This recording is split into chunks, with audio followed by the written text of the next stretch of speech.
Halo guys, Assalamualaikum warahmatullahi wabarakatuh. Perkenalkan terlebih dulu, nama saya Nabila Rahmawati dari kelas 10 MIPA 3 SMA Negeri 48 Jakarta.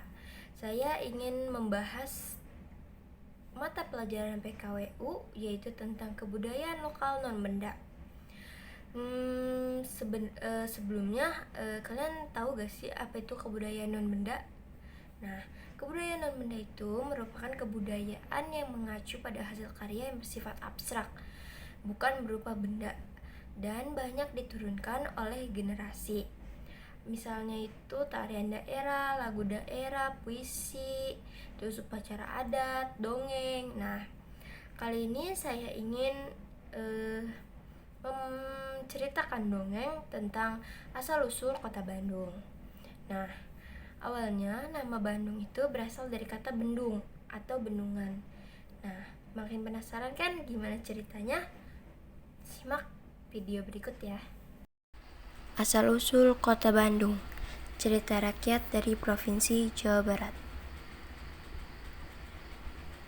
Bandung adalah sebuah kota yang menjadi pusat pemerintahan Provinsi Jawa Barat.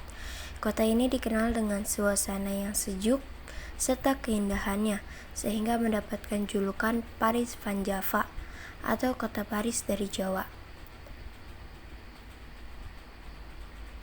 Kota Bandung juga identik dengan sebuah sungai yang bernama Citarum. Berawal dari sungai Citarum inilah Bandung memiliki kisah asal-usulnya. Berikut cerita rakyat dari Jawa Barat asal-usul kota Bandung. Suatu waktu, tersebutlah seorang yang sakti bernama Empu Wisesa. Dia memiliki seorang putri dan cinta bernama Sekar. Selain seorang putri, Empu juga memiliki dua orang murid yang bernama Wira dan Jaka. Belasan tahun sebelumnya, ketika Empu masih muda, Gunung Tangkuban Perahu meletus sehingga menimbulkan korban jiwa yang tidak sedikit. Ketika mendatangi sebuah desa yang baru saja diterjang lahar, Empu menemukan seorang bayi yang ditinggal mati oleh orang tuanya.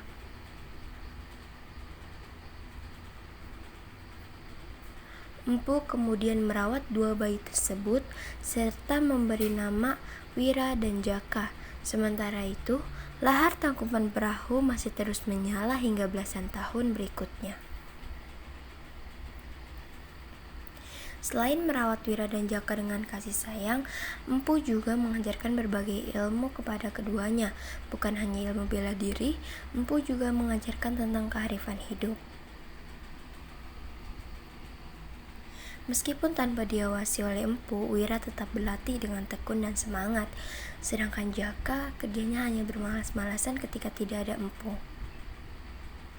Suatu hari, Jaka menemui Empu Wisesa. "Jaka, apakah ada hal penting sehingga kamu meminta bicara empat mata?" Ucap Empu. "Benar Empu, Ananda ingin menyampaikan sesuatu yang penting." Empu pun bertanya kembali kepada Jaka, "Lalu apa yang penting itu?" "Ananda ingin melamar Sekar." "Semoga Empu tidak keberatan dengan permintaan Ananda," ucap Jaka. Setelah berpikir sejenak, Empu pun menjawab keinginan dari Jaka tersebut. Baiklah, kamu kan sudah sama-sama dewasa, sudah saatnya menikah." Empu kemudian menyampaikan lamaran Jaka kepada Sekar. Sekar pun marah mendengar hal itu. "Tapi ayah, aku hanya ingin menikah dengan Wira." "Tapi Sekar, ayah sudah menyetujui lamaran Jaka." "Itu kan masalah ayah, kenapa tidak bertanya kepadaku terlebih dulu?"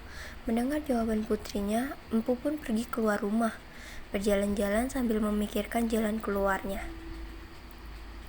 Hingga Empu melihat dari kejauhan lahar Gunung Tangkuban Perahu yang masih menyala.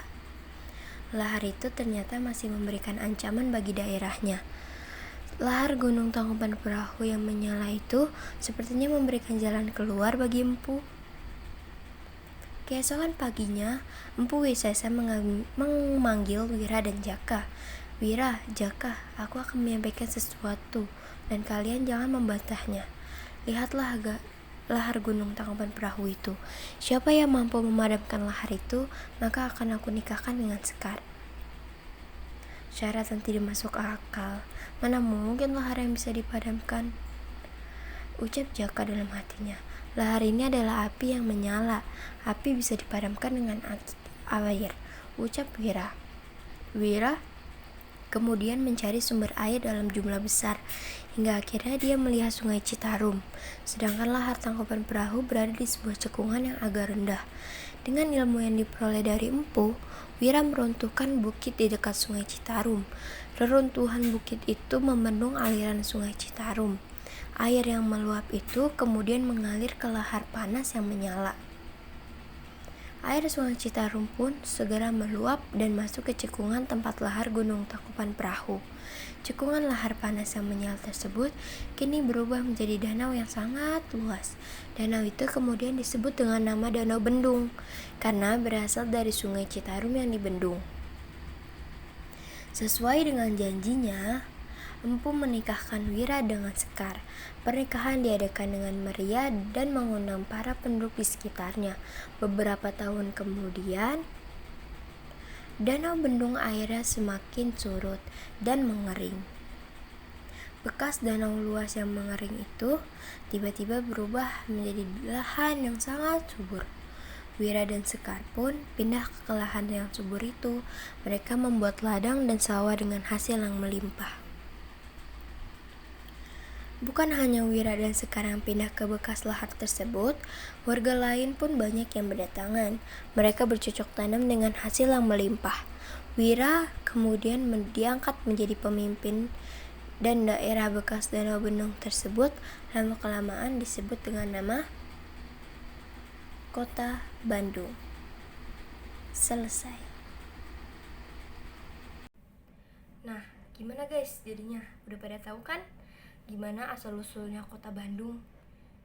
Gue aja yang tadinya nggak tahu jadi tahu. Ternyata seperti itu.